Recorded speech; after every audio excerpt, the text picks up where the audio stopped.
Bem, meus queridos amigos, irmãos, muito boa noite.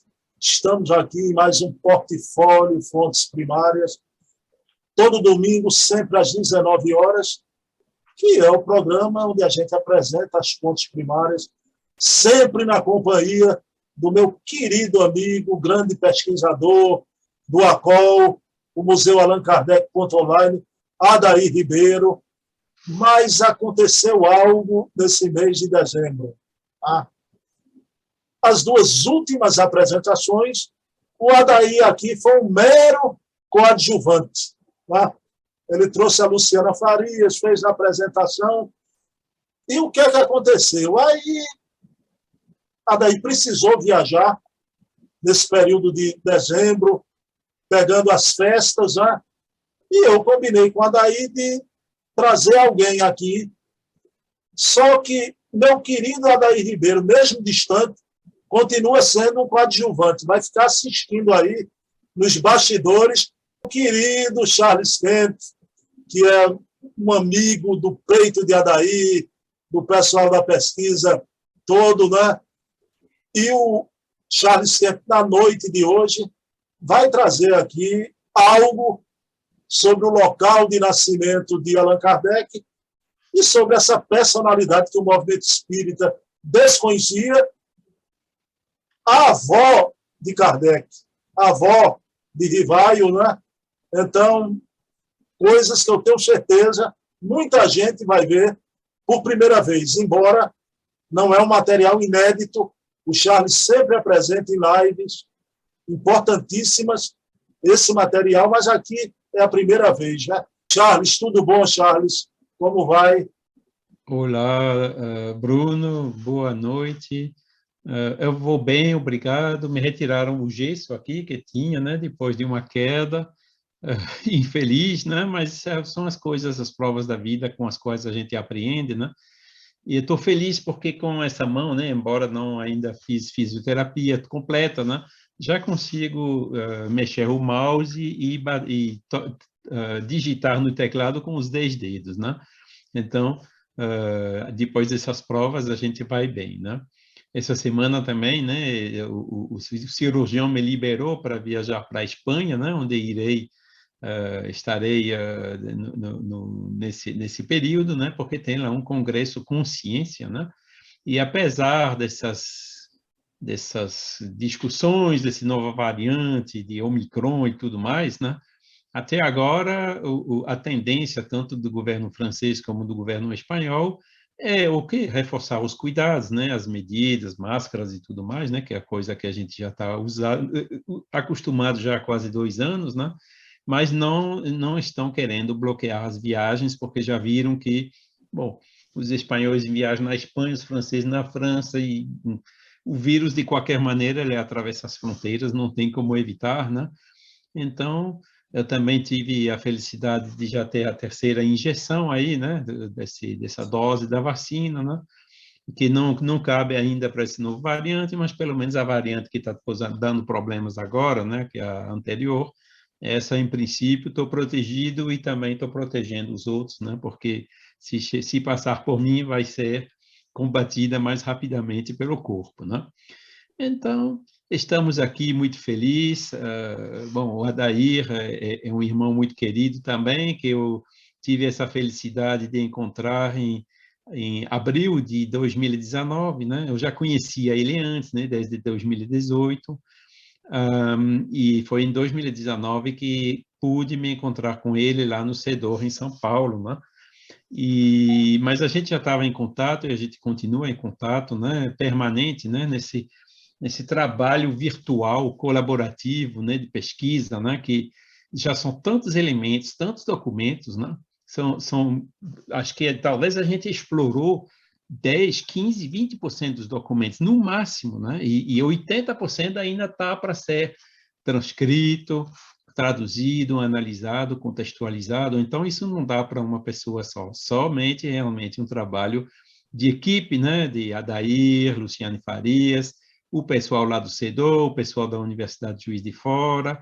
o Carlos Sete, que também é um grande pesquisador, e muitos outros ainda que a gente nem conhece, né, mas que fica colaborando com essa tarefa imensa que a gente tem pela frente. Bom, você, Charles Campos, na última entrevista, ainda estava manietado, né, na cadeira sem poder se mexer direito, né? Isso, estava deitado, na posição deitada. Isso já foi há uns quase 3 semanas agora, né? Logo depois quebrei o braço e agora também se foi o gesso, né? Quer dizer, são essas provas da vida, mas aí eu sempre vejo isso positivamente, né? Como estímulo para trabalhar a paciência, para trabalhar a calma, para escutar os conselhos, né? Esse scooter elétrico que eu levei queda, né? Não é para mim já, né? Na minha idade é melhor ter coisas assim mais segura ou ir de pé mesmo, né?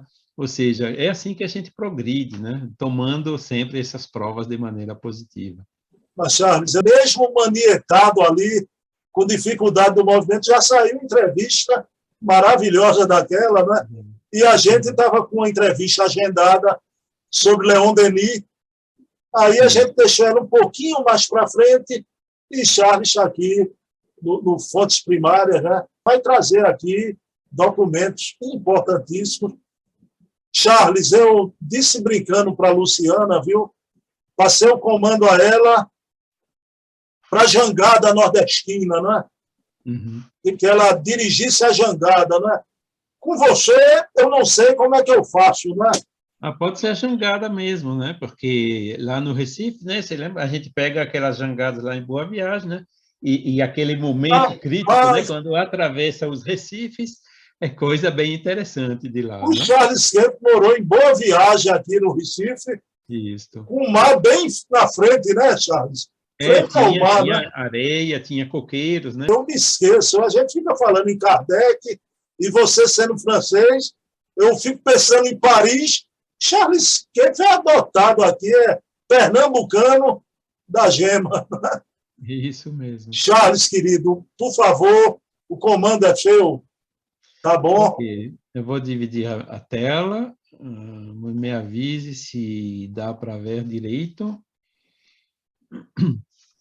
Pronto, perfeito, meu amigo, perfeito. Tá indo, né? Tamo lá. Então, vamos lá. Então, hoje, né, conforme solicitado pelo Bruno, eu vou retomei, inclusive, que faz um certo tempo que não entrei tão em detalhe desse período da infância de Rivai, né, de Allan Kardec, inclusive indo até um pouco antes, né, o casamento dos pais, né. Então, somente para lembrar, né, o Rivai nasceu 3 de outubro de 1804, né? Essa certidão de nascimento que eu coloquei aqui na tela, né? Que fica 2 versões, inclusive, disponibilizadas lá nos arquivos municipais de Lyon, né? Online, qualquer um pode ir lá acessar, né? Vendo que o nome dele era como grafado aqui, né? Denisard Hippolyte Léon Rivai, exatamente como está escrito na certidão. E, normalmente, pela lei francesa, esse nome é que vale para a vida toda. Mas, naquela época, não tinha, assim, tanto rigor, né? Em 1804, era o início, né? Depois da Revolução, né? Então, colocavam os funcionários, que, às vezes, eram camponeses, chegando assim para fazer trabalho administrativo, né? Ou seja, é por isso que, né, o Carlos Sete conhece bem essa dor de cabeça, às vezes os nomes não batem, né? Ou às vezes a própria pessoa escolheu mudar de nome, ou no caso dele, mudar a sequência dos nomes, né? E para os pesquisadores isso às vezes é um pouquinho complicado, né? Então foram 217 anos, né? Em outubro passado, né? Nasceu em Lyon, Rue Salat, naquele estabelecimento de águas termais do Dietmar, né? Uma das propriedades dele era ajudar as mulheres que tinham dificuldade em ter filhos, né? Por isso que ele nasceu lá. Mas consta também nessa certidão que eles moravam em Bourg-en-Bresse. Eu vou mostrar daqui a pouco um mapa para vocês verem onde está. E consta também que o pai estava atualmente em Paris, quer dizer, em 3 de outubro de 1804, o pai, né, Jean-Baptiste Antoine Rivai, estava em Paris. Então, vou voltar mais um pouquinho mais para trás ainda, né? Você vê aqui 1712, né? Já é século XVIII, né? No início. Isso aqui é o avô, quer dizer, o pai do pai de Kardec, né? Antoine Rivaille de la Lèvretière, né? Que era co-seigneur de Saint-Romain-en-Giers, Saint-Martin de Cornas e Saint-Andéol-le-Château. Isso era um título de nobreza na época, né? Era os 3 municípios dos quais esse co-seigneur administrava, né? A produção agrícola e tudo mais, né? E ele, inclusive, tinha uma casa lá, que se chamava Château de la Lèvretière. Você vê o nome dele, Antoine Rivaille de la Lèvretière, né, com partícula. E essa casa, né, uns tempos atrás, a gente encontrou com a ajuda de um irmão que trabalha numa agente imobiliária lá naquela região do sul de Lyon, né, Saint-Andéol-le-Château, e conseguimos, então, essa foto desse Château de la Lèvretière, né, onde provavelmente o Rivaille, o pai do Kardec, nasceu, né, e cresceu, ou então veraneava, né, porque eles moravam nesta área e moravam também, tinham um apartamento na cidade mesmo de Lyon, né? E podem ver aqui os antepassados, né, mas aí já vai longe demais, não vou me aprofundar nisso, né? Então, o avô de Rivaille, de Kardec, né, nasceu em 31 de agosto de 1712 e faleceu 23 de fevereiro de 1778 em Lyon, ou seja, muito antes que o Rivaille nasceu, né, em 1804, né, quase 25, mais de 25 anos depois. Isso aqui, então, é um slide um pouco mais complexo, espero que dá para ver, é a genealogia, então, né? E a gente vê aqui, né, aqui, né, o Antoine Rivaille, né, co-seigneur de la Lèvretière, né, embaixo à esquerda, não sei se dá para ver meu mouse aqui na tela. Perfeito, perfeito. Dá para ver, né? Ele era casado com Reine Richard, né, que também faleceu, podem ver aqui, né, em 1790, né? E eles tiveram, então, como filho o Jean-Baptiste Antoine Rivaille, né, que é o pai de Kardec, que tinha como irmão Reine Rivaille. Isso é outra complexidade, né, porque Reine Rivaille, a mãe e a avó tinham o mesmo nome e mesmo sobrenome, né? Isso usava muito. Até meu pai chama Henri Kempf e meu avô também chamava Henri Kempf, né? E isso é outra dor de cabeça para os genealogistas, né? E tinha uma outra irmã, Anne-Sophie Rivaille, mas que faleceu bem jovem, né? Bem pequenininha, né? Então, pronto. Voltando agora ao pai de Kardec, né? Vou voltar um pouco atrás. Ele era juiz militar e depois advogado, né? E ele desapareceu sem notícia por volta de 1807, né? Vou voltar sobre esse assunto. E, na realidade, ele faleceu em 1834 numa cidade da Dordogne, na França, chamada Périgueux, né? Ele casou, então, em Bourg-en-Bresse, em 5 de fevereiro de 1793, com a mãe de Kardec, né, Jeanne-Louise Duhamel, que nasceu em 1773 e faleceu, que é uma coisa que a gente descobriu bem recentemente, em 2 de julho de 1832. Ela faleceu poucos meses, né, depois do casamento do filho, né? Agora temos essa evidência, né? E aqui você vê a família da mãe, né? O pai da mãe era Marie-Benoît Duhamel, vou voltar a falar dele um pouquinho, né, que era uma pessoa bem conhecida lá naquela região de Bourg-en-Bresse, né? E a mãe da mãe era Marie-Charlotte Beauchard, né? Que, inclusive, faleceu em 1825, ou seja, o Kardec, né, o pequeno Hippolyte Léon Denisard Rivaille, você vê que aqui eu troquei a sequência dos nomes, usando aquela sequência que ele mesmo usava quando escrevia o nome dele, certo? Quer dizer, não era Denisard Hippolyte Léon, era Hippolyte Léon Denisard. Ele inverteu a sequência dos nomes. E o Denisard, em vez do S, escreve com Z, né? De acordo com... Porque o S era também, né? Aquele funcionário lá de Lyon que escrevia isso com S, né? Errou, né? Ele corrigiu com o Z. E o Hippolyte tem várias grafias possíveis. Essa aqui a gente vê raramente, mas é essa que ele usou, né? A gente vê muito Hipólite com H-I-2-P-O-L-Y-T-E. E essa é a maneira mais frequente de se escrever o nome, certo? Mas o próprio escrevia dessa maneira, que é conforme com a certidão de nascimento dele, né? H-Y-P-O-L-I-T-E, né? Que ele usava, certo? E aqui a gente vê, né? Vou voltar também sobre isso, né? Que antes do Hipólite nascer, nasceu um irmão, né? Auguste Claude Joseph François, e nasceu uma irmã, Marie-Françoise Charlotte Héloïse Rivail. Mas ambos faleceram jovens antes que ele nascesse, né? E depois dele também nasceu uma irmã mais jovem, né, chamada Isaura Rivail, que nasceu em 1806 e não sabemos ainda onde e quando ela faleceu, mas o que sabemos é que quando ele casou, ele era filho único, então essa menina também deve ter falecido jovem. Então, dos quatro, só sobreviveu um, que é o Hipólite. Os três outros faleceram jovens, certo? Bom, não vou comentar mais, né, porque o tempo voa. Eu escrevi em 2014, abril de 2014, né, na solicitação do nosso querido César Perry, né, que presidia a FEB naquela época, um artigo sobre os pais de Kardec no Reformador. Então, quem quiser, né, a FEB disponibiliza agora Reformador online, né, pode fazer o download dessa edição de abril, página 203, que tem dados sobre essa pesquisa histórica de Kardec, e também publicamos um artigo na Revista Espírita, né, na ocasião dos 150 anos do Evangelho segundo o Espiritismo, que é também o número do segundo trimestre de 2014.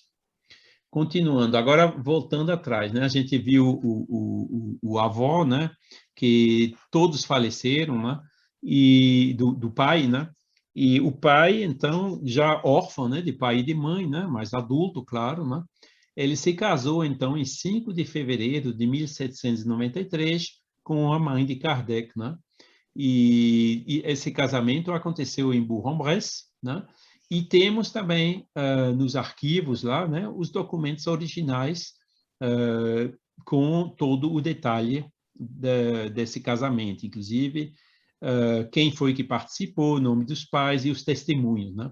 Então, eu transcrevi aqui uma parte dessa certidão, né, que o tempo também não permite entrar nos detalhes, mas fico à disposição. Então, de uma parte, Jean-Baptiste Antoine Rivail, né, de 34 anos de idade, quando casou, né, cidadão homem de lei, domiciliado na municipalidade de Belém. Quer dizer, quando casou, não morava em Bourg-en-Bresse ainda, morava em Belém. Eu vou mostrar daqui a pouco onde é. Departamento do Ain, filho do falecido Antoine Rivail, né, que já tinha falecido, negociante, e da falecida Reine Richard, a mãe, né, que também tinha falecido antes, que eram casados e domiciliados em Lyon, departamento do Rhône e Loire. Da outra parte, né, Jean-Louis Duhamel, que é o nome da mãe, né, de 19 anos de idade, casou bem jovem, né, filha de Benoît-Marie Duhamel, cidadão, homem de lei, procurador-geral, síndico do departamento do Ain. Você vê que ele era, vamos dizer assim, não é um cargo de governador, mas quase, era uma pessoa extremamente importante naquela área, né? Naquela região do departamento de l'Ain, né? Que a França é dividida em, na época eram, parece que 88 departamentos, né? Que são distritos assim, né? E cada uma tem uma autoridade local, alguém que representava o governo central e tudo mais, né? E o Benoît-Marie Duhamel era realmente tinha um cargo importante naquele departamento de l'Ain, né? E eles moravam em Bourg, né? E Charlotte Marie Beauchard, então, que é a mãe da mãe de Kardec, né? E também eram casados na época. Então, o Benoît-Marie Duhamel e Charlotte estavam presentes porque estavam vivos, certo? Aqui vem o mapa, né, da Google Maps. Aqui, se podem ver o meu mouse à esquerda, na parte baixa esquerda, tem a cidade de Lyon, certo? Villefranche-sur-Saône aqui. Aqui em cima, né, que tem inclusive essa marca amarela aqui, tem Bourg-en-Bresse, essa cidade, né, que fica no caminho de Lyon para Genebra, né, passa por aqui em Bourg-en-Bresse, certo? Genebra fica aqui à direita, em cima, né? Você vê, inclusive, a ponta do lago de Genebra, né? E Belém, onde eles moravam na época, fica aqui embaixo, no centro, né, com essa marca vermelha, né? Então, podem ver, assim, vamos dizer assim, de Lyon para Bourg-en-Bresse deve ser uns 80 quilômetros, mais ou menos, né? Então, mais 80 quilômetros aqui para Belém, que ficava mais no sul, né? E Genebra, que ficava uns 80 quilômetros também para o leste, né? E Verdun, que fica uns 80 quilômetros mais ao norte de Genebra, né? Então, todas aquelas cidades, né, conhecidas da infância do Rivai, né, de Kardec, ficavam nessa mesma região aqui, que se chama Rhône-Alpes. E tem o rio Rhône, né, o Ródano, que passa aqui no Lago Lemão, né, passa em Genebra, depois ele desce aqui para Belém, o rio Ródano passa em Belém, aí vem subindo aqui e depois fica passando em Lyon, né, onde ele se junta com o rio Saône para depois desembocar no mar Mediterrâneo, mais ao sul, em Marsella, certo? Somente para vocês verem, situar geograficamente, né, mais ou menos essa região. E aqui à direita você vê Annecy, né, que já é a Saboia, e essas montanhas aqui à direita já são os Alpes, né, com pontos culminantes de 4.807 metros, né, lá no Mont Blanc, né? Então, é uma região assim bastante montanhosa, pelo menos na parte leste, né? Lyon depois fica mais na planície, né? Porque vem o Vale do Saône, o Vale do Rhône, descendo até Marselha, né? Que fica o vale, né? Certo? Continuando, nessa mesma certidão de casamento, o que é interessante, você vê aqui um bocado de assinatura aqui à esquerda, certo? E tem um monte de pessoas que estavam lá, de testemunhas desse casamento. E a gente foi atrás buscando esses nomes, tentando entender quem eram essas pessoas. E realmente a gente descobriu que eram pessoas também extremamente importantes, né? Porque como o pai, o avô materno de Rivai, né, era assim uma pessoa muito conhecida, né, com cargo elevado naquela região, e que o pai, né, o João Batista Antoine Rivai, o pai de Kardec, né, aquele que casou naquele dia, também exercia funções como juiz militar. A gente vê aqui um monte de pessoas importantes da região e também de militares, né, que combateram no exército, entre outros, o exército dos Alpes, né, de Napoleão, naquela época. Então, eu coloquei aqui, transcrevi os nomes, né?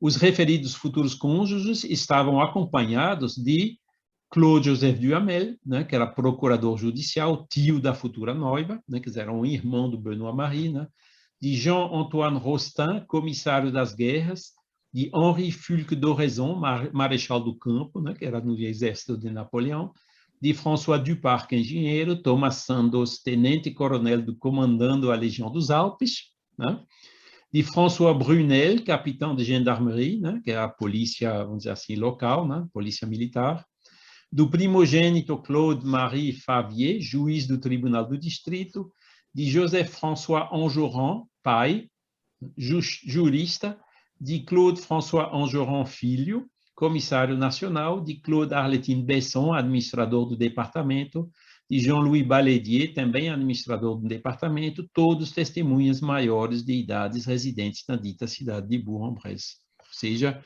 realmente eram pessoas bem notáveis, super conhecidas, né? Você entra como é que eu digo, na Wikipédia, por exemplo, você vê a biografia de todos eles. É realmente um cortejo impressionante de testemunhas, né, que estava lá para homenagear esse casamento, certo? Embora o pai, né, de Rivai, né, o futuro pai, o João Batista Antoine Rivai, já era órfão, né, não tinha mais pai, não tinha nem mãe, né, mas ficou conhecido, né, pelo trabalho de advogado e de juiz militar que ele desempenhava naquela região. Então, eu fiz um outro slide aqui, novo, né, que eu preparei hoje, né, colocando algumas datas e eventos importantes, né? 5 de fevereiro, então, foi esse casamento que a gente acabou de mostrar, né? O casamento foi em Bourg-en-Bresse, mas os pais, né, moravam provavelmente na cidade de Belém, que a gente mostrou também antes, né? E veja aí, 19 de janeiro de 1794, quer dizer, menos de um ano depois do casamento, o Benoît-Marie Duhamel, né, o avô materno de Rivail, foi preso a mando de Albite. Albite era um dos representantes dos revolucionários, né, que era assim um terror naquela área, né, e mandou transferir ele para Lyon, onde o Benoît-Marie Duhamel foi guilhotinado no dia 16 de março de 1794, condenado como contra-revolucionário. É incrível, né? Quer dizer, no ano, um ano depois do casamento, né, o pai da futura mãe de Kardec, né, foi guilhotinado pelos revolucionários. Né? São essas coisas daquela época, né? Porque o Albite, por exemplo, né, ele tinha cargo importante. Então, na Revolução, a situação ficou delicada, né? Porque tinham, dentro dos revolucionários, tinham uma tendência, por exemplo, que queria centralizar em Paris, né? E outros que queriam federalizar, quer dizer, deixar mais autonomia nas regiões, né? E o Albite era justamente um daqueles, né, da corrente centralizadora. E, infelizmente, o Benoît-Marie Duhamel, ele era federalista. E só por isso, entendeu? Uma alternância assim, saiu um, entrou outro, o pessoal corria risco de ser guilhotinado na época. Inclusive, o próprio Luís XVI, desculpe, e Maria Antonieta, também foram guilhotinados. Parece que foi esse mesmo ano de 1794, o 3. Desculpe, não me lembro exatamente, mas foi naquele mesmo período. Ou seja, um dos períodos mais críticos e mais violentos depois da Revolução. E uma das áreas onde foi mais violenta foi justamente essa área de Lyon e do Departement de l'Ain, de Bourg-en-Bresse, né? E aí a gente encontrou mais detalhes sobre essa história, né? Que a família do Benoît Duhamel fez tudo para tentar libertá-lo, quer dizer, realmente acionaram tudo que eles podiam, assim mesmo, né? Não conseguiram salvar ele, ele foi morto, então. Né? E, veja bem, entre o momento em que o pai foi preso, né, o Benoît-Marie, e que ele foi guilhotinado, o pai de Kardec, né, aquele que acabava de casar, né, foi preso pelo mesmo revolucionário Albite. Os bens sequestrados, quer dizer, não sei como que sobreviveu a mãe de Kardec, porque tanto os bens do Duhamel como os bens do Rivail foram sequestrados pelos revolucionários, né? Acho que eles pelo menos deixavam as casas, né? Mas para eles morarem, né? Mas situação extremamente complexa, né? Logo depois do casamento, né? Mas graças a Deus, o Albite, então aquele terror saiu, né? Entrou outro representante da Revolução, que era de uma corrente um pouco mais mansa, né? Menos violenta, e o pai de Rivail, o futuro pai de Rivail, foi liberto depois de 2 meses de prisão. Né? Ele não foi guilhotinado. Então, depois disso, esse período 93, 94, que era extremamente complexo, a coisa se acalmou um pouco, né? Tanto é que em 26 de outubro de 1796, 2 anos depois, nasceu o irmão maior, né? O mais velho do que Rivail, né? E ele nasceu em Saint-Denis-les-Bourgs. Então, Saint-Denis-les-Bourgs era uma casa onde morava justamente o Duhamel e onde morava também a avó materna, né, de Kardec, né, a Charlotte Bochart, né? E ele nasceu lá naquele municípiozinho, ou seja, provavelmente, né, a família que não morava, a gente não sabe exatamente, mas não morava mais em Belém. A gente sabe que eles tinham depois uma casa em Bourg-en-Bresse mesmo, né? Bourg-en-Bresse e Saint-Denis-les-Bourgs, fica bem cidade junta uma da outra, né? Vamos dizer assim, 1 ou 2 quilômetros de distância somente, né? E Saint-Denis-les-Bourgs era uma casa grande, tipo fazenda, com terrenos, com galinhas, né, que dava assim um pouco mais de autonomia naqueles tempos complicados e difíceis. Né? Em 1798, a gente também tem a informação que o João Batista Antoine Rivail, né, futuro pai de Kardec, obteve um cargo de agente florestal em Belém. Quer dizer, não morava mais em Belém, mas conseguia um cargo lá, né? Inclusive que ele foi julgado e inocentado, né, em Lyon, no Tribunal de Lyon, por prevaricação, ou seja, ele conseguiu um cargo que talvez ele não tinha desempenhado de maneira como devia ter desempenhado, né? E em 1799, então, no ano seguinte, nasceu a irmã mais velha de Rivai, né? Que infelizmente desencarnou com um pouco mais de 2 anos, já em 1801, e o irmão, né, que desencarnou com um pouco mais de 6 anos, em dezembro de 1802. Ou seja, o casal, né, teve um filho e uma filha, a filha morreu com 2 anos, o filho morreu com 6 anos. Então, foi depois, né, em outubro de 1804, 2 anos depois, que nasceu o Hippolyte, né, como a gente viu antes. Vou acelerando um pouquinho. Isso é o documento também que a gente encontrou lá, disponível. Tudo que eu estou mostrando aqui são fontes primárias acessíveis gratuitamente online. Quem quiser procurar, agora que tem a data, os nomes, né, o local, fica mais fácil de achar. Né? Em alguns cliques a gente acha esses documentos originais. Né? 19 de junho de 1806, nasceu a irmã mais jovem de Rivai, né, e chamada Isaure, em Lyon.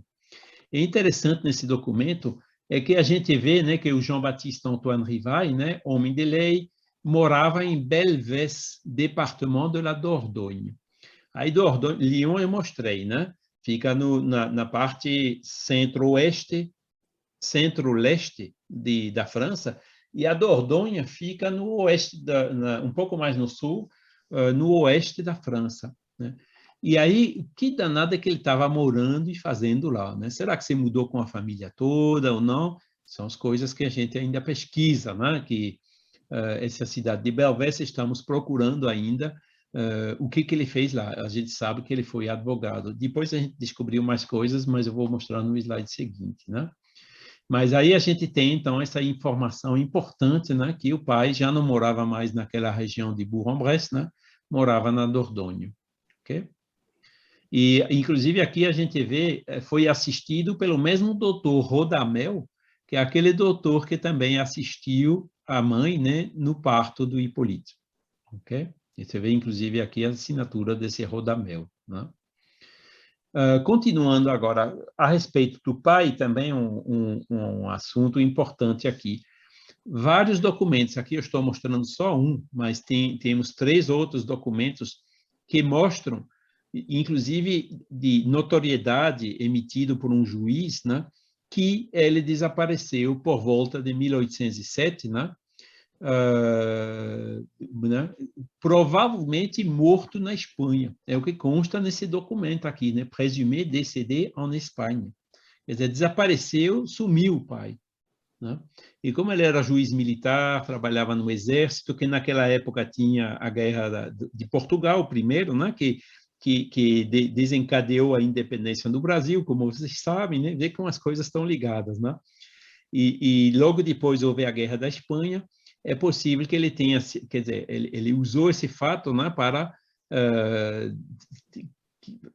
fazer crer, pelo menos, que ele foi enrolado naquela guerra, e como aquela guerra era espécie de uma guerrilha, cheio de atentados, de coisa assim, né? Muitos morreram e nunca mais se teve notícia deles, né? Então, ele, entre aspas, desapareceu dessa maneira, né? E o problema da mãe, né, com o pai morto é morto, né? Agora, desaparecido, não. Você tem um bem que pertence ao casal, como é que faz, né? Aí ela tinha uma procuração que ele tinha deixado em vida, quer dizer, antes que ele desaparecesse a ela, né? Mas ela precisava sempre de ter um juizado de notoriedade para quiser mandar vender uma casa, né? Por exemplo, aquela casa que eles tinham em Bourg-en-Bresse, onde provavelmente eles moravam, né, com o jovem Hippolyte, ela vendeu, né, em 1821, 22, né, quando foram morar, então, lá em Paris, né, na rue 117, Rue de la Harpe, né, a partir de 1822. Então, como as mentiras têm perna curta, mesmo depois de 200 anos, né, a gente encontrou, né, a certidão de óbito do pai de Kardec, né, que faleceu em 1834, né, na cidade de Périgueux, que fica na Dordogne também, perto de Belvès, né, com 75 anos.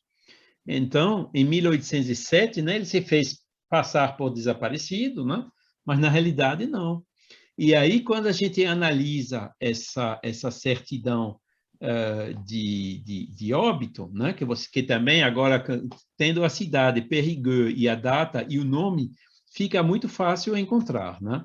O João Batista Antoine Rivaille morreu nessa cidade, então, quer dizer, ele não tinha desaparecido, né? Ele se fez passar por desaparecido. Aí a gente buscou mais informação, por exemplo, o que foi que aconteceu com os bens dele depois que ele morreu? Aí apareceu esse outro documento, né? De um senhor que se chama Separ, né? Que era dono de um bar lá em Périgueux, que albergava ele e a quem o Rivaille tinha prometido doar tudo, né? Ele fez uma procuração, tudo que é meu, quando morrer, vai ser seu, né? Só que quando esse senhor Separ foi lá ver e tentar haver os bens, ele viu que não tinha bens. Por exemplo, ele vivia, né, o João Batista Antoine, com uma pequena renda de um capital que não pertencia a ele, pertencia a outra pessoa chamada Marie Lavour, veuve Trémoulet de Lessal, né, um nome um pouco complicado aí. E aí fomos atrás dessa senhora também, né, que encontramos, graças a também, o Carlos Sete também participou muito disso, né, e descobrimos, então, que essa senhora, né, ela morava numa cidade chamada Les Salles, justamente, né, que nem do nome dele, né, e quando a filha dela casou em 1815, estava lá João Batista Antoine Rivaille, né, advogado, que morava no mesmo endereço do que essa senhora. Ou seja, né, ela era viúva, ele se faz passar por desaparecido e então abandonou a família, inclusive o Hippolyte, né, o Rivaille, o futuro Kardec, e foi se amigar com essa senhora aí, que depois de um tempo deve ter também colocado ele para fora, né, e morreu nessas condições. Carlos, por favor, rapidamente, isso não é conjectura, isso é fato mesmo. Houve um caso entre os dois, não é? Se amigaram mesmo, não é? Exatamente. Você vê aqui, né, o casamento da filha dessa viúva aí, né? 1815, é justamente naquele período que ele estava sem notícia, não dava notícia para a família, no meio daquele período. E mora aqui, né, que morava no mesmo endereço, Lessal, que aquela senhora, né? E vê a assinatura dele aqui embaixo, né? Inclusive, naquele momento que eu encontrei isso, eu estava passando lá perto de carro, né? Aí eu fiz um pequeno, né, desvio, passando por essa cidade, onde eu fotografei esse casarão grande, né, que vocês veem, né, que era realmente uma fazenda e tinha um domínio assim grande de terras, né, agrícolas, com inclusive uma pessoa tomando conta, né, que também se casou, e no casamento dele, que foi mais ou menos nessa mesma época, acho que foi alguns dias antes da filha, né, o João Batista Antoine Rivaille também estava lá como padrinho desse casamento. Era um casal, né? Exatamente. Será que ele fez passar por desaparecido, né? Que tinha, mais uma vez, julgamento de notoriedade. Será que a mãe sabia, né? Que eles se separavam e inventaram essa coisa assim? Só Deus sabe, né? A única coisa que a gente sabe é esses documentos que eu mostrei, né? Um juiz dizendo que é de notoriedade que ele desapareceu, né? Há 25 anos, né? Quando casou o filho, né? E que encontramos também esses detalhes, né? Quando ele morreu, e também pela viúva, né? Que é citada lá, a gente voltou atrás e encontrou também o nome dele. Quer dizer, aí vai somando os elementos, né? Que permitem a gente chegar a esse tipo de conclusão. Quer dizer, o que era lá de notoriedade pelo juiz não era verdade, na realidade ele vivia com essa senhora aqui. Tudo baseado nesses documentos aqui que eu estou mostrando. Eu vou passar os slides para você, mas ficar à disposição. O Hippolyte Léon Denis Rivaille, né, ele tinha uma irmã mais jovem, mas provavelmente pouco tempo, não encontramos ainda onde e quando a menina faleceu, mas depois ele, então, viveu sem o pai, não tinha o pai, né, com 1807, ele tinha o quê? 4 anos, 3, 4 anos, né? Ficou órfão do pai, né? E ele cresceu, então, naquela cidade de Saint-Denis-les-Bourgs, né? Junto com a mãe, né? Jean-Louis Duhamel, a avó materna, né, que era a viúva do Duhamel guilhotinado, chamada Charlotte Bochart, e o tio, né, que era irmã da mãe de Kardec, que se chamava François Duhamel. Então, esse foi o lar, o ambiente e o meio no qual ele cresceu. E ele provavelmente, isso também é uma pesquisa que a gente precisa terminar aqui, encontrando alguém que quer cooperar naquela cidadezinha, né, que conheça um pouco do passado, né? Provavelmente ele foi para a escola primária naquela cidade, né, ou talvez em Bourg-en-Bresse, que ficava bem pertinho, né? E depois, então, como a gente sabe, em 1815, né, que a gente também tem essas datas agora, né, ele foi, então, estudar com a mãe, né? A mãe levou ele para Yverdon, na Suíça, né, onde eles tinham certidão um visto de permanência, né, que são os documentos que mostraremos na próxima live, e comprovando, então, que entre 1815 e 1820, a mãe dele e ele moravam, então, em Yverdon, e inclusive menciona lá, tem a menção que o filho estava estudando no Instituto, né, o Instituto de Pestalozzi. E somente para terminar, nessa região do Departement de l'Ain, né, temos também esse diploma, né, que em 1828, o Rivail, que já morava em Paris, que já era conhecido como chefe de instituição, né, que já tinha dado aquelas colaborações sobre o ensino na França, né, que já tinha fundado a escola primária, né, ele foi membro correspondente de uma sociedade de emulação e de agricultura do Departement de l'Ain, né, que ficava lá em Bourg-en-Bresse. Ou seja, ele passou uns tempos colaborando, e eu preciso marcar agora uma visita lá, uma pessoa que vai me dar mais elementos sobre algumas atuações que o Rivais fez naquela sociedade. Agora, o interessante é que essa sociedade era justamente daquela mesma região, né, que ele nasceu, né, e onde provavelmente essa sociedade, inclusive, ela era dirigida por Thomas Ribot, que vocês veem aqui a assinatura, né?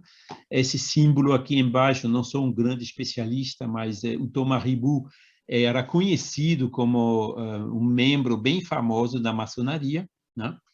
Ou seja, Rivail não foi maçom, não foi iniciado pessoalmente, mas era membro correspondente de uma sociedade maçônica.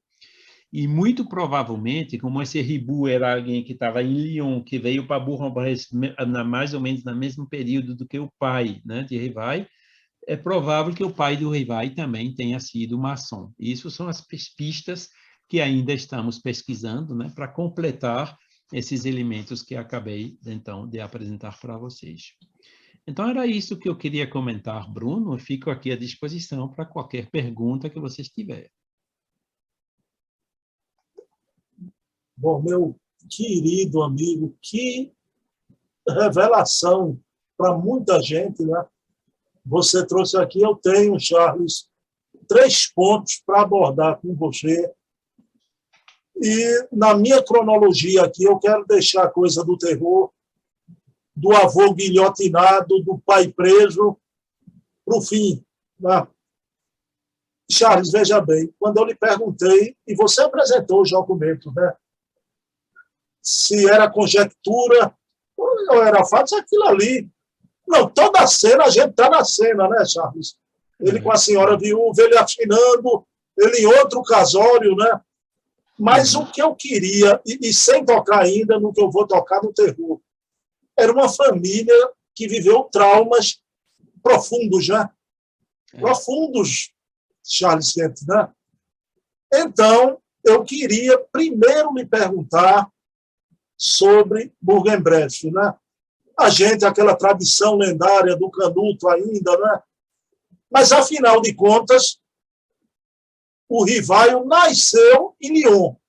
O Charles Kemp, meu querido amigo, viveu um tempo bom aqui em Recife, e a gente diz brincando, você mesmo diz que tem um sotaque aqui do Nordeste, né? O que é que eu quero lhe perguntar? Ainda cabe a gente falar no mestre de Lyon com aquele carinho, porque em muitas palestras, ao longo dos anos, né, eu me aventurava, né, o mestre de Lyon. Ainda cabe, não é, meu querido Charles Kemp? Eu acho que cabe, porque ele nasceu lá, né? Inclusive, a prefeitura de Lyon, né? Você lembra do primeiro slide lá que estou com o Nestor Mazotti, né? Que eu não comentei muito com aquele Menri. É um monumento Exatamente. colocado pela prefeitura de Lyon, né? Inclusive em colaboração com a prefeitura de Niterói, né? Numa parceria entre Niterói e Lyon, né? Ligado com aquele episódio do circo, né? Que é aquele circo que queimou em 1960 em Niterói, né? E que com a revelação, né, do Humberto de Campos, que eram pessoas que estavam queimando os primeiros cristãos lá nas arenas, no circo na cidade de Lyon, né? E a prefeitura de Lyon comprou isso, né? E inclusive colaborou na instalação do monumento. Então, claramente, né? Ele nasceu em Lyon e por isso que a gente pode continuar dizendo o mestre de Lyon. Agora, uma coisa que a gente está tocando agora um pouquinho, que a gente vai tocar mais, inclusive está começando a crescendo o interesse é junto a essas autoridades lá de Bourg-en-Bresse, né? Porque seria bom também colocar Também, algum, também. né? Porque para eles também é promoção. Essa cidade, por exemplo, de Saint-Denis-le-Bourg, né? Se a gente chega lá, a gente diz, mas até agora não consegui assim ser muito ouvido lá, não, mas vou conseguir, né, dizendo, aqui cresceu uma pessoa, né, que tem milhões de admiradores pelo mundo, que vendeu milhões de livros na sua pequena cidade perdida aqui, né, no interior da França, né, para ver se eles também acordam, né, e façam alguma coisa, inclusive colaboram e nos ajudem nas pesquisas, né, por exemplo, a encontrar talvez registros dos alunos da escola, alguma coisa assim, né, de lá. Eu fui pesquisando também, né? Posso, pelos mapas napoleônicos daquela época, né? Tentando localizar aonde que estava aquela casa da mãe, né? Aquela fazenda, né? Onde muito provavelmente o pequeno Hipólito cresceu, e nós conseguimos mais ou menos localizar. Infelizmente, aquele bairro foi completamente remanejado, né? Aquela casa antiga não existe. Agora, um pouco mais adiante, tem outra casa que foi conservada, que inclusive hoje é um restaurante, se eu me lembro bem, que fica assim mais ou menos com as mesmas características daquela casa lá onde ele cresceu. E a gente também conseguiu os documentos no cartório da venda daquela casa, né? Um inventário, porque a avó materna de Kardec, ela faleceu em 1825, ou seja, eles já moravam em Paris, né? E aí a gente ela faleceu, ela morava lá sozinha, né? E a gente conseguiu, então, uma descrição da casa, dos bens, etc., né? Um inventário que foi feito, né? E, inclusive, naqueles mapas da época, comparando com hoje, né? A gente vê as vias principais, assim, que cruzavam aquela área, né? Que permitiu localizar, assim, num quadradinho, assim, de 100 metros por 100 metros, aonde que aquela casa estava. Bom, você podia até argumentar, viu, Charles, que aqui no Brasil, Bourg-en-Bresse hoje está conhecido por uma fatia de brasileiros já do movimento Então, espírita, né? É uma cidade então, que, se não fosse esse fato, a gente não conheceria, não é? Então, o Paulo Sérgio, lá de Niterói, né, que infelizmente faleceu da Covid no ano passado, né, já veio, foi para lá, nos arquivos do Departamento do Lan. O pessoal de lá já sabe, recebe, assim, e-mails, cartas, solicitações de um monte de pesquisadores brasileiros perguntando pelas informações e pelos elementos, né? Então, eu tenho também marcado com eles, né, que não pude agora com essas coisas de cirurgias, de queda e tudo mais, de confinamento, de lockdown, ainda acertar um encontro com eles, né, para a gente ver se até a gente consegue, né, com a ajuda de um outro irmão, né, que é muito amigo também do Paulo, pelo menos que tenha, vamos dizer assim, um fundo, alguma coisa, um relatório, né, um inventário específico sobre Kardec, Duhamel, Rivail, naqueles arquivos do Departamento do Lan, que eu acho que eles vão aceitar fazendo, né? E aí isso vai facilitar muito as pesquisas, né? Inclusive de elementos complementares, porque, por exemplo, um documento que a gente não encontrou ainda, que citado lá na biografia do Henri Sauce, é o batizado do Hipólito, né? Ele foi batizado em 1806. Aí a gente não sabe, né? Ele fala lá a paróquia de Saint-Denis, em Lyon. Aí é complicado, porque existe uma paróquia de Saint-Denis em Lyon, agora já olhamos 3, 4 vezes, nunca se encontrou Rivaio. Aí a gente pensou, mas ele deve ser Saint-Denis-le-Bourg, que também faz parte da diocese de Lyon. Também procuramos tudinho, não encontramos ainda esse documento, né? Então, é uma pesquisa que a gente ainda precisa completar, né? Para saber aonde, né? Porque tem os nomes dos padres lá, né? Então, esse nome do padre você encontra quase em toda a ata daquela época, entendeu? Mas não. Então, deve ter sido nem em Lyon, nem em Saint-Denis-le-Bourg. Deve ter sido um outro Saint-Denis, né? Que a gente precisa ainda encontrar. A gente já procurou um pouquinho lá em Saint-Denis, perto de Paris, mas também não encontramos nada. Charles, veja o que as fontes primárias estão fazendo, né? O tour pela França dos espíritas era Montmartre, Père Lachaise, muito Père Lachaise, né? Agora é um turismo da vida, né? Bourg-en-Bresse, a cidadezinha onde o pai e a mãe moraram antes, né? Como é o nome da cidadezinha? Belém. Belém. Mas, Charles, há uma segunda questão das 3, a avó de Kardec, que finalmente a gente intitulou o nosso episódio de hoje, o local do nascimento e a avó, né? A Charlotte, com esse trauma todo, essa fissura na família, ela foi uma mulher extraordinária, né? Um sustentáculo, tanto para a mãe como para o Rivaio, até para a ida para Iverdun também, né, Charles? Exato. Porque ela realmente, né, o esposo dela, né, foi guilhotinado, né, e sabe que naquela época a mulher dependia muito do marido, né? De repente ela ficou sozinha, né? E a própria mãe de Hippolyte, né, Jean-Louis Duhamel, também, o pai desapareceu, né? Depois de perder 2 ou talvez até 3 filhos, né, dos 4 que ela teve, né? Quer dizer, aquela mulher realmente é outra, né, que passou por provas pesadas nessa vida mesmo, né? E por isso que o Hippolyte, né, ele sempre tinha assim muita afinidade com ela, né? E ela conseguiu então chegar até 1832, né, que em fevereiro então o Hippolyte casou com Amélie Boudet, né? E ela faleceu nesse mesmo ano, no mês de julho, né? Quer dizer, ela conseguiu ainda ver o casamento do filho, né? Antes de se desencarnar, né? E, inclusive, ela desencarnou, então, em 1832, enquanto que o pai desaparecido faleceu em 1835, quer dizer, poucos anos depois. Charles, recentemente eu assisti novamente a obra-prima Os Miseráveis, de Victor Hugo, né? Fiz até um programa com Leonardo Marmo, a gente tratando da obra Os Miseráveis, né? Aquela história imortal de Jean Valjean, Padre Miriel, Cosette, mas é uma obra importantíssima, porque mostra esse período aí, né? Mostra aquele período de terror, o período revolucionário, o amor de Cosette pelo revolucionáriozinho francês, né? E a compreensão do pai. Por isso que aquela expressão de Madame Roland, não é? Liberdade, liberdade. Quantos crimes se cometem em teu nome, não é? Mas quando a gente vai para a família de Kardec, o avô guilhotinado, a prisão do pai, Charles Kemp, a gente viu ali a data, 1 ano de casado, né? Os bens sequestrados. Eu fico pensando até que ponto essas coisas deu um desmantelo na cabeça do pai de Rivaio também, não é? Então, porque isso aí é um acontecimento muito forte, né?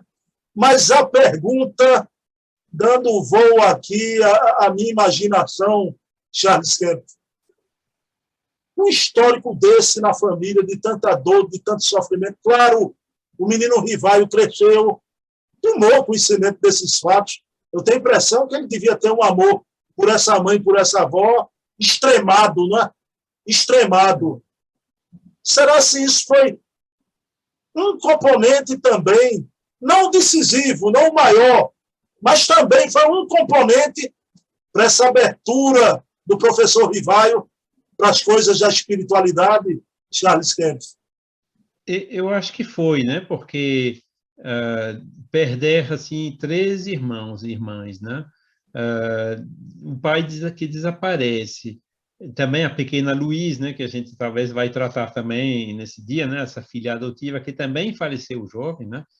E a gente vê que realmente o Hippolyte, né? E depois a Amélie realmente viram, né? Tiveram que enfrentar essas dores difíceis, essas provas das separações de entes queridos, né?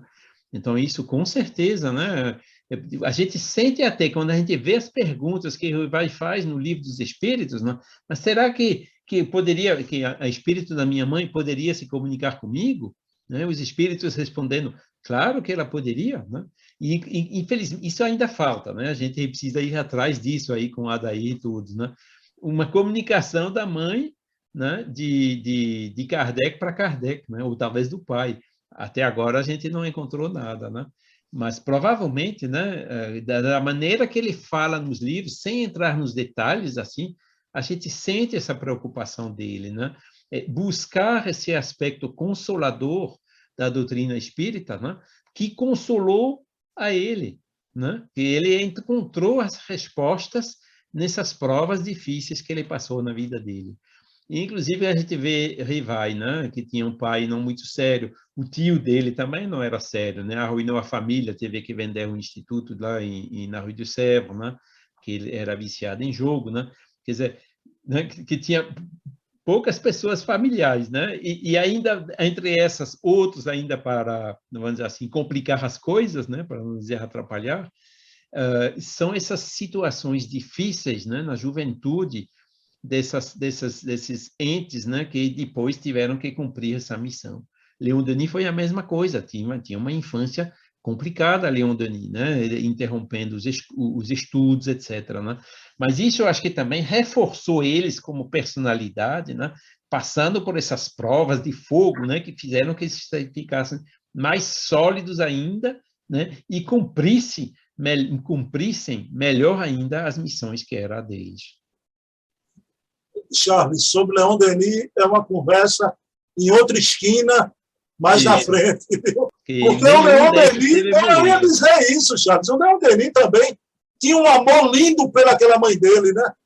Eu li a obra do Gaston Lucha, era um amor pela mãe impressionante, né? Exato. Meu amigo, o que é que eu posso dizer a Charles Kemp? Apenas merci beaucoup, Charles Kemp. Mais de rien, Bruno, fico à disposição. Olha, gratidão. Tenho certeza que esse mês inteiro aqui vai ser realmente um mergulho nessa época nostálgica, assim. Traz uma saudade, né? A gente que tem esse ideal, a gente respira, como se a gente respirasse e vivesse naquela época, embora estamos aqui nos tempos atuais, né? Amigão, um abraço, viu, Charles Kemp? Nada, abraço para você, abraço também para todos os ouvintes, né? Mais uma vez, muito obrigado pela paciência, pela atenção e desejando também o melhor para o nosso irmão Adair, né? Nessa viagem que ele faz, né? Que ele possa poder aproveitar bastante desse descanso, né? E para ele voltar, né? Quando voltar, ficar de novo aí nesse trabalho imenso, como falei, né? De realmente desvendar, né? Ainda vai levar anos aí, viu? Não cansa não, Bruno. Vai ter muita coisa ainda para descobrir, analisar, contextualizar e compreender também, né? Sobre todos esses episódios. Meu amigo coadjuvante, Adair. Rapaz, não estou sentindo saudade sua não, viu, Adair? Eu estou toda prosa aqui, estou com um amigo francês, rapaz, já. Não brinque, não. Embora que é um amigo pernambucano também, né? Por isso que eu me sinto em casa. Né? Gostei do rapaz, né? Bem típico lá do Recife, né? Inclusive, tem uma outra irmã aí que é de Natal, né? Que ela mora aqui na França, a Rosenite, né? E às vezes eu fico falando com ela, assim, falando rapaz. Aí elas ficam se ofuscando, eles dizem, vocês do Recife chamam rapaz até para mulher? Mas no Recife é assim mesmo, chama rapaz, né? Charles, sempre eu queria ver você em algum programa desse, você falar oxente. Eu quero ver um francês. Meu amigo, um abraço, viu, Charles? Paz e bem. Outro para você, tudo de bom. Até domingo que vem. Até domingo que vem.